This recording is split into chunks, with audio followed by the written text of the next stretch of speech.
All right. Okay, we're Looks ready. like we're good. Yeah, thanks so much. Thanks so much, Leticia. All right, so welcome again, everyone.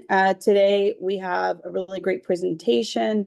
Um, if you don't get our regular emails, including a wonderful newsletter that Leticia puts together, you may have missed a little update that's on the topic of this program, because today we have Sharla Rent presenting on behalf of her team in Ethiopia, who have created an Ethiopian neonatal advanced life support program.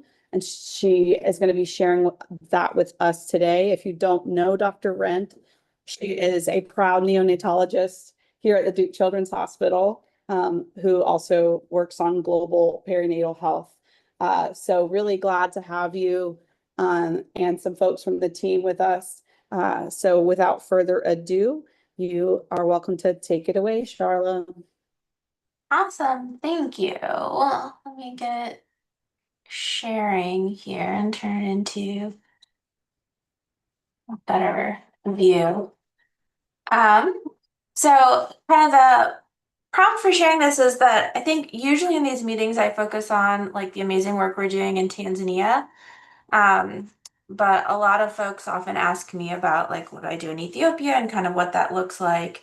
Lexi's gotten involved a little bit in some of this. You'll see some of her handiwork, but mostly just wanted to share what this line of work is. And then also, this project is at the point where we're thinking about what's the best next step. And so kind of wanted to get crowdsource some advice on what people would think for us. So this is about it's called ENALS, Ethiopian Neonatal Advanced Life Support.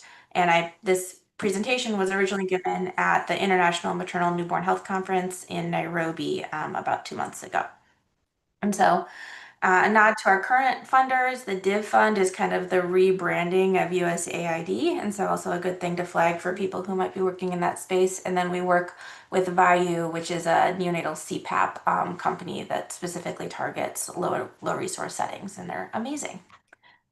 So Ethiopia, most of us are familiar with it, but just because I think Gemini is less rooted in Ethiopia, it's big country. It's the second most populous one in Africa. It's also huge. I found the statistics that about twice the size of Texas and super diverse in terms of language and culture. It is also the birthplace of both humans and coffee, so it is very important from that respect. Um, In that all. How could we have one without the other? I mean, Human? they're so Honestly. interlinked. Yeah. Uh, the neonatal data that we think about is so just under half of all births happen in a health facility, which is above average looking across the continent. The mortality rate is 27.1 per 1,000 live births, and the WHO goal is 12 per 1,000, so definitely room for improvement there. And you can see that unfortunately it does rank in the higher end when we think about newborn mortality globally. And I put that Every Newborn Action Plan goal there. And so what emails is it started back a decade ago at this point in 2016 as a single center initiatives, really with the goal to just improve delivery room outcomes, and kind of improve the immediate care of the newborn and then the first couple days of life. And so this was done in partnership with St. Paul's Hospital Millennium Medical College. I'll probably just be calling it St. Paul's throughout this talk. And then is really targeting this like SDG goal to ensure healthy lives and promote well-being for all ages. And so on the one hand, it's a fairly simple project. Our goal was to look at death in the delivery room, how many babies needed to get admitted to the NICU, and then how many babies were too cold after birth, which for non-neonatologists, hypothermia makes everything else worse. It makes your sugars drop, it makes it harder to breathe. It's also usually a sign of being under-supported in some way or potentially illness. So we wanted to get at that as a target. And so first, time travel real quick back to what we did in 2016 so you guys can kind of see like why we were pushing this to scale. Um, so back in the day, you guys don't need to focus too much on the numbers, but for people who love frequentist statistics, you can see these beautiful p-values. And so we really strongly reduced mortality, NICU admission, and how many babies were cold. And so that caught the attention of the Ethiopian Ministry of Health and the Health Bureau, and they're like, okay, why are we only doing this at one health center? And so around 2019, we started thinking about how should we scale this. I think everyone probably remembers that COVID happened right after Mm, that, so there was a multi-year sort of delay in thinking about how to scale this up. But we kept in contact with our friends at the Health Bureau and the ministry throughout that time. And then we're fortunate enough at the time to get USAID funding for a development grant that kind of kickstarted this project. Um, and so what we did is we're like, okay, we want to start at St. Paul's, which is like the blue one there as the training site, use the people that we trained in 2016 to 2018 to co-train with us, providers from three other hospitals. They're the ones in green there, and then four health centers, so kind of two different tiers. And not to get bogged down in it, but you can kind of see the like deliveries per month written in the text there. And so that was one of the goals from the Health Bureau was to have a variety of different like service levels as we looked at this. And importantly, the three hospitals all have some degree of NICU, not to the level of St. Paul's, but some degree of NICU. And so stepping back then thinking, so like what is involved in this training? Most of you guys might know that there's something called Helping Babies Breathe, and there's also something called the Neonatal Resuscitation Program. And so how is this different? So first off, we did incorporate kind of basic resuscitation training, like the nuts and bolts of like how do you get a baby to breathe, as well as some core nursing skill stuff like how to check their blood sugar, how to like maintain good temperature and kind of like routine screening there. And this is where actually most resuscitation programs stop. And there's a ton of data that shows that like if you go in, you train people, the skill deterioration happens within a month or two. And so you go back and it's like you thought you made a big difference and you did temporarily, but then people lose their skills, people rotate out, the new people don't know stuff quite as well. And so we're like, okay, we need to do something very different than that. And so the first part of that is we made the educational curriculum larger. And so part of the way to get buy-in for that too is we met with the leadership of all the different hospitals and says, you guys have to pinky promise slash write on paper that you're not going to rotate these providers out. Like unless they choose to leave, like they need to move, things like that. They are guaranteed employment in the ward for 2 years so that these skills can be enacted. And then we did a longitudinal program where we combined lectures that went into the physiology, the pharmacology, also like communication, mental health support, how to track your data, how to lead a team. And then also continuing on after those core things, we didn't abandon people after the initial training. We had this component called supportive mentorship, where we had people going for 1 week every 6 months to the sites just to continue high intensity training. And then I know I've said this a couple of times, but I really can't understate how important it was for us to have like partnership with the ministry and the health bureau, as well as the training site where we did the initial training. Um, and so I think, yeah, I mentioned that we retained the providers on the label board. And just it also helped that the NGO that I'm a part of, Wax and Gold, has been working even before 2016. I think they started in about 2010 in Ethiopia. And so what this looked like practically is we collected baseline data on all of the sites kind of before ENLs went in there. Then we started a 12-week curriculum, and I'll go into like the specific process there. And then we had a intense 2-week session of simulation, followed by 2 weeks of hands-on in the actual delivery room. And that's usually what I would fly over and be a part of. And then there's that 1 week a month, 1 week a month for 6 months mentorship training that we were talking about. And what we're in right now is this independent ENALS team phase for some of the sites. Some of them are finishing their supportive mentorship, and we're tracking like the post implementation data. And so to give you guys an example of the site that kind of completed all of this first was Gandhi Memorial Hospital. You can see that started back in 2023, and as they just finished up like their full post implementation data in July 2025. Timeline got stretched out a bit because there was the USAID defunding and then kind of a shuffle to get some new funding. But this kind of looks like is you can see that we had cohorts of different hospitals so that not every person from each hospital was being trained at the same time because someone has to actually take care of the babies. And not all the hospitals were being trained at once because we could only accommodate a certain number of people in the simulation sessions. And so now looking at what we have our original 18 providers that we had at St. Paul's, plus now we have 76 new providers across 7 sites. And so the majority of them are, or they're more heavily represented at the 3 hospitals, but even the health centers all have 9 to 10 providers that are fully e-nails trained. And so, just to kind of go a tiny bit into this to show you guys, we did, and this is probably more interesting for people who are actually neonatologists or obstetricians, but covered not just basic care, but all the way up through intubation and kind of more intensive care. Looked at thermoregulation, breastfeeding, and then because we had health facilities or health centers and hospitals, how do we get babies between facilities if they need to go to a higher level of care, and then how to collect good data, which was a struggle at the beginning, but now the team is doing amazing. And then also, I already mentioned we do a lot of quality improvement training. And so just some kind of snapshots then. So after they do the 12-week training of that, we do the simulation training. I just kind of wanted to show you we use this like low fidelity simulation technique, just really to get at the goals of communication as much as the actual hands-on skills themselves. Then we go into the delivery rooms. And so you can see here, I don't know if you guys can see my pointer, but this lovely woman, Alam, who's in like the yellow scrub jacket, is training the 2 women in purple. And so our experienced trainers help train the new folks. And then some of us from the US go over for this session as well. And this is done at St. Paul's. And so it helps kind of people visualize like how a really smooth team runs, which is, I think, like one step beyond like the concrete resuscitation skills.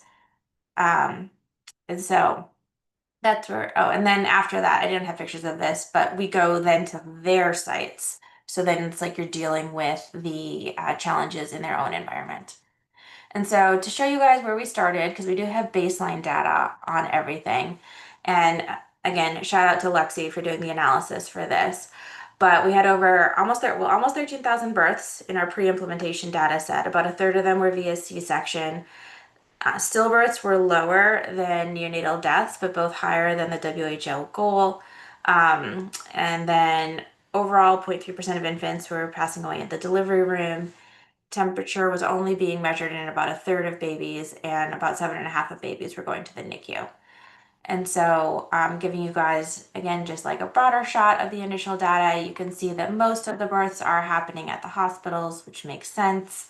You guys can also see here just high level takeaways that most of the C-sections are happening at the hospitals as opposed to the health centers. Again, kind of makes sense based on the style of delivery that you would expect.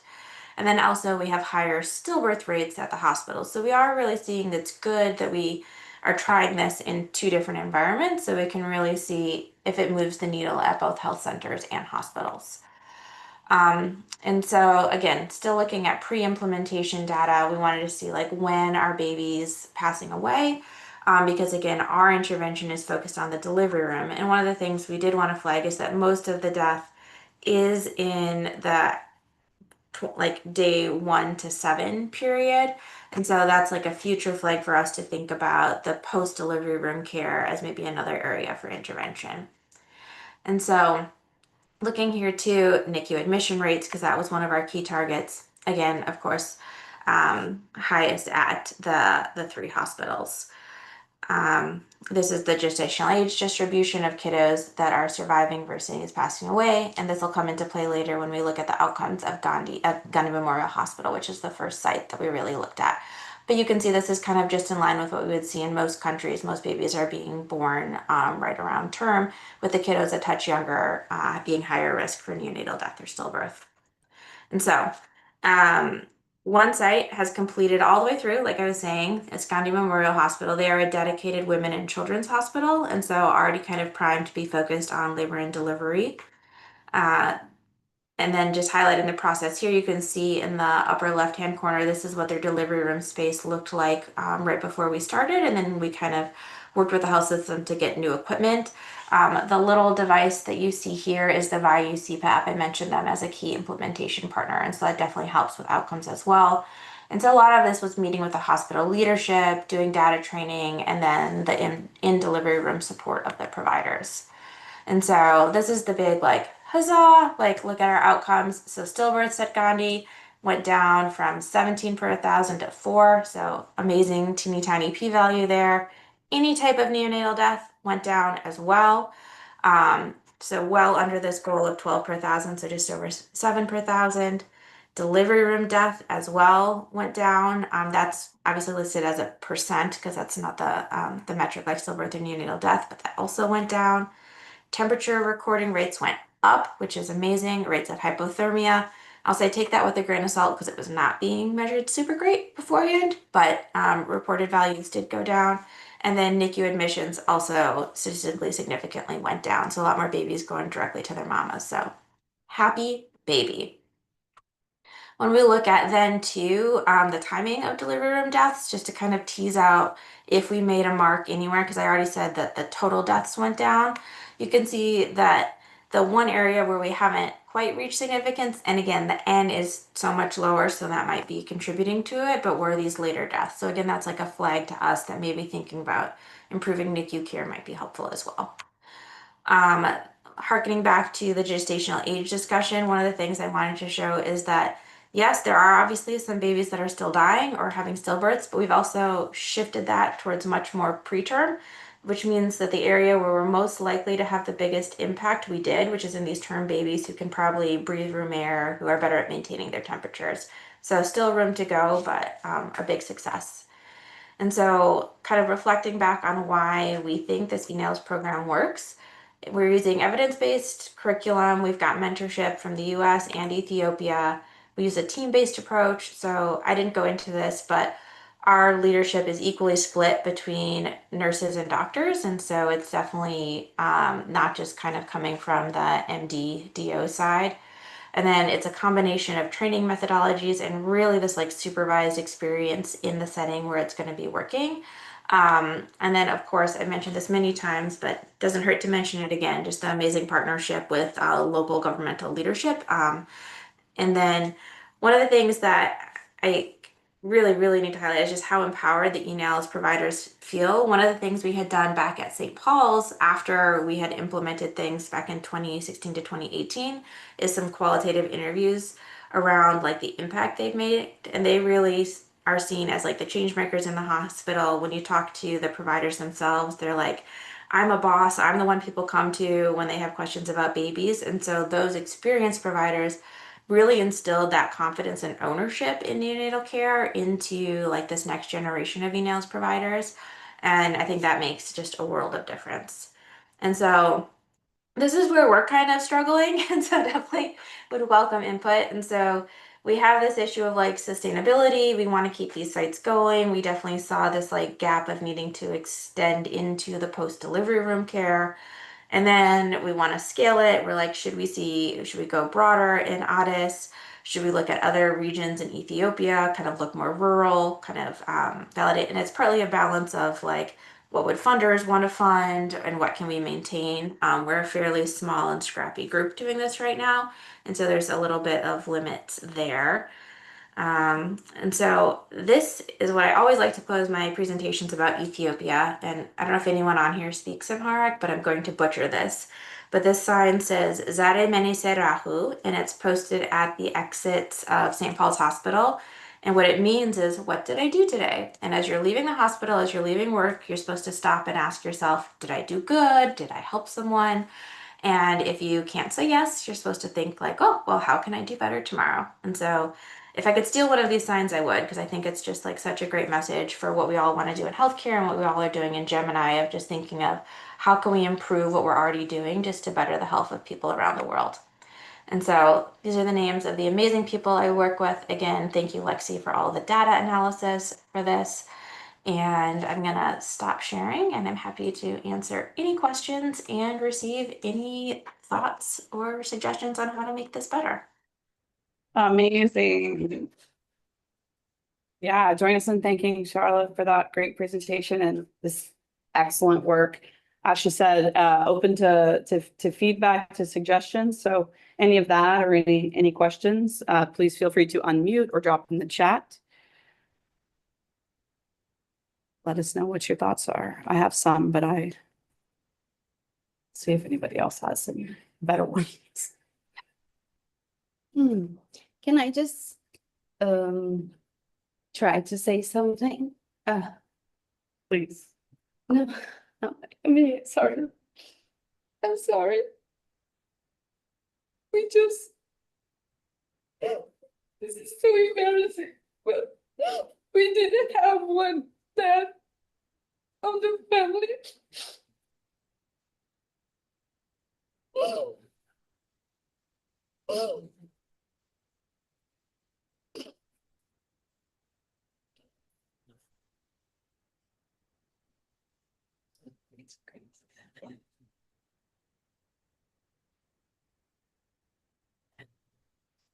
I'm sorry.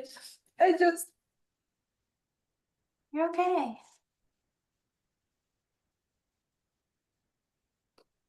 I just want to say that this work is so important, especially in places like Brazil and Africa, because we really struggle with this.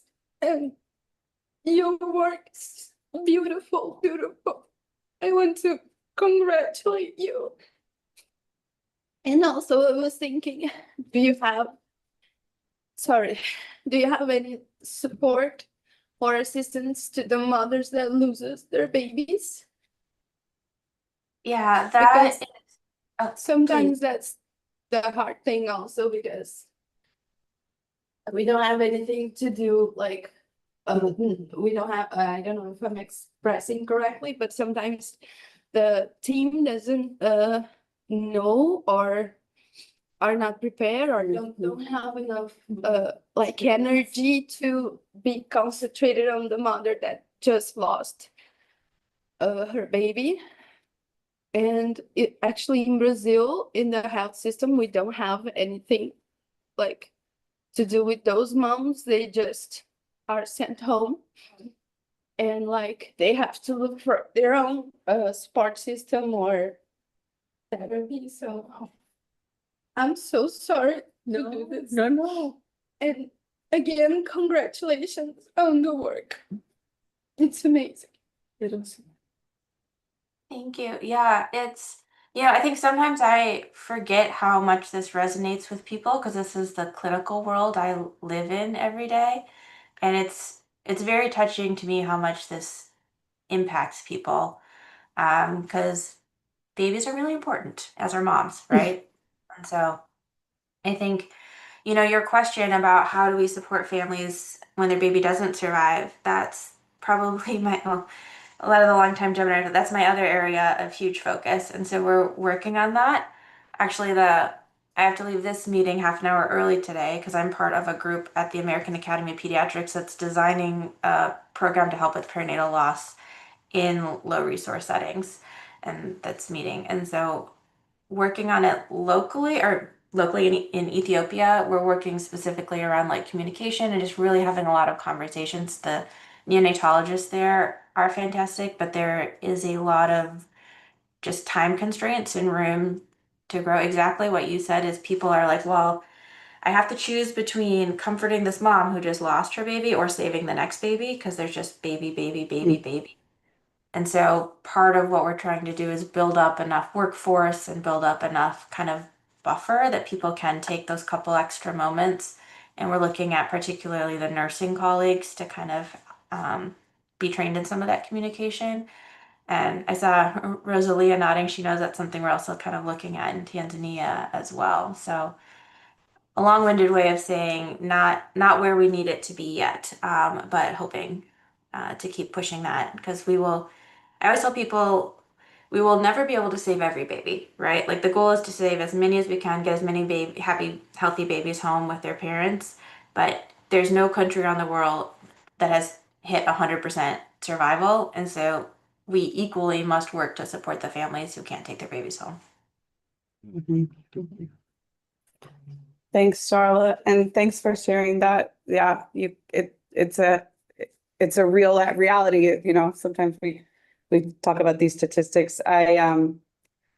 It's a real tragic scenario, so it's noble work that you're doing.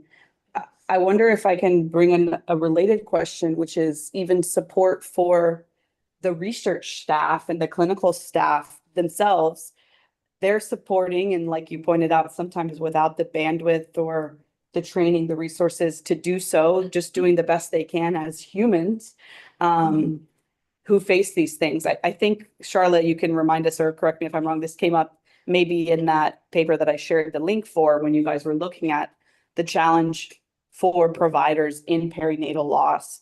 You know, we even just the people collecting that data, it can be very heavy and very difficult. So I wonder if you can share some of the lessons you guys learned and approaches you took to helping each other on that problem.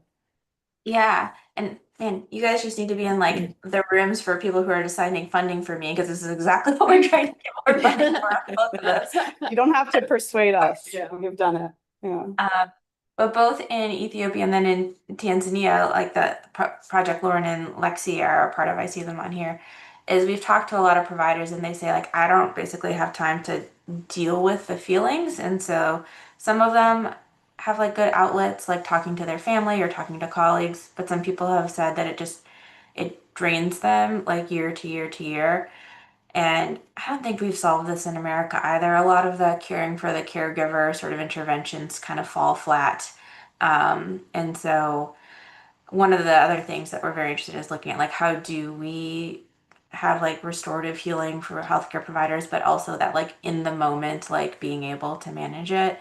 And I think, I mean, honestly, a big part of it is just being able to like have these conversations. One of the challenges we had in Ethiopia for a while was there was a lot of blame seeking around like, okay, who made a mistake as to like why the delivery didn't go well or why the baby didn't survive. And I think we have shifted that culture away from like, oh, it was Catherine's fault or Ashley's fault to like, this was a complex delivery and these are the things that we can think about improving in the future, but this is really what the clinical situation was. Here's where we did well. And that does help people not feel like guilt and blame. And so that's probably the most impactful thing we've done so far, but still room to go. So Sharla, as always, amazing work. One of the things that I think is incredibly healing is when you start to present the data in terms of the changes that you've been able to make. It's not only healing in the fact you can see that we can do something and it's empowering, but it also demonstrates how far away we should have been to begin with, right? Because when you say your initial data, like, well, that's awful. But then when you say where it is now with training as one of the main foci, and it's such markedly improved, it just shows us like how, I'm going to say little, I know it's not little, but how little things can make a huge difference. So one thing that I would advocate for is thinking about how to enter this into the more lay press versus policy angle. And so for the alcohol team just went through an experience with the policy brief, and it was a really good experience and it got some information out there. So if you could think about getting some of your data out there, I think that this would be not only great for fundraising and development, but it would be pretty amazing to be able to bring light to sort of the need that's there. That's a good Yeah, tip. I could imagine some testimonials from some of the people who went through the training or the leaders at those clinical sites would be very moving for people to Yeah, hear. and even the impact that it's had on their daily job, right? Because to go from that amount of death per day to such an improved process, they probably would love it That's to actually talk about it. Yeah. one of the challenges we have is like on the one hand, it's so simple. You like there's these evidence-based training, you train people, and then it saves lives. So it's hard to get funding sometimes because people are like, yeah, that's not new science. Like use the right tools and support people and then babies live. But Right. without like the focus and the money behind the focus, it's Yep. not gonna happen. And so we're Yep. kind of in this like it's intentionally not overly innovative, right? It's like you're using established Exactly. skills, but the implementation is what Yeah, I mean, that's your implementation science, totally is. Yep. We know the solutions, we got to get them in place. yeah. Yeah. And we have to empower teams and systems to be able to continue them, right? It's one thing getting them in place and doing the training, but it's that continued process that is the challenge. And that requires money and attention, as you said, which is also money. Yeah. So pulling at heartstrings would be great. Well, I know I've used up Heather? my, but I'm very happy to answer questions, or if anyone is interested in this and wants to collaborate in any way, you guys can reach out to me. I can put my email in the chat. Most of you have it, but just in case. Thanks, Charlotte. I dropped a couple of papers in the chat that I was thinking about related to Marcella's point about perinatal loss and palliative care. As Charlotte said, it's another big area of the work that she's interested in. So take a look at some of those previous works. I have a question about just kind of some of the perspectives you guys have gained, maybe both from the work in Tanzania, but also the stuff in Ethiopia. Sounds like you might have something interesting to share, which is what kind of things did you see as the strengths, or were the things that you learned from these teams and these systems that this intervention worked in that you think we can take to other places? Maybe not limited to the implementation of this particular intervention, but I imagine there were other strengths of these teams for them to be able to pull off this kind of success. Yeah. What can I we would say learn? there's always a way. I guess it's like I feel like a lot of times in the US we're like, oh, we don't have X, we don't have Y. And so like such and such thing can't happen or it's a huge panic. And they're just like, oh, we'll Yeah. find a way. Like there's so much improvisation or like workarounds. And so there was never like not even once like, oh, this won't happen or this won't be successful. And so there's all sorts of ways we pivoted, and that's good and bad, right? Sometimes you're like, okay, we do need to bring it back. But just the constant belief that we can do this was very inspiring. And then I guess what I said in my talk too, just like the ownership and empowerment. Like I think seeing people go from a very hierarchical sort of like doctors up here, midwives and nurses down here, and then also a bit of a gender dynamic as well, Mhm. to being like, no, like we are the owners of this and we are amazing at this. Like to see how that can happen and then they just run it. I was like, okay, so you can kind of get past that. And so that I think is something that I would want to take forward into other projects as well, is that show, people show you what they're capable of and they fly even past it. I don't know, I feel like there's probably a kitschy saying for that, but yeah. Yeah. All right. I see Anna shared a resource about mental health and psychosocial support for healthcare workers. Um, last comments or questions? Particularly if anybody has anything to share on the million-dollar question, which is about the sustainability, the scalability. If anyone is familiar with any other successes because if obviously if we could get this kind of thing implemented further, it would make even bigger difference. So you mentioned you're like in touch maybe with the Ministry of Health. Mhm. Do they like support any actions, or they have, because in Brazil the Ministry of Health also has launched campaigns via like social media to train not only health professionals but also to give public information. And I was thinking about what Catherine suggested. Maybe I don't actually know Ethiopia, so I don't know what their culture is, but maybe if you are already in touch with the Ministry of Health, maybe they can support some actions Mhm. on this. And also in Brazil, we have uh like online training for health professionals they can enroll. Um, so maybe like something not as direct, but that would help people get access to the knowledge you are just trying to distribute. Oh, Yeah, I think your point of working as closely with the ministry and local systems as we can is important. I think the perpetual challenge is funding priorities and how much. One of the things we're thinking very proactively about it for the next phase is much more of a like shared funding approach with the health system. And I think that the fact that we've shown such a life-saving impact is helping with those conversations, but we're, again, not all the way where we need to probably be with that to scale it as much as we like. All right. Well, let's again thank Sharla and her team for this excellent work. Much appreciated.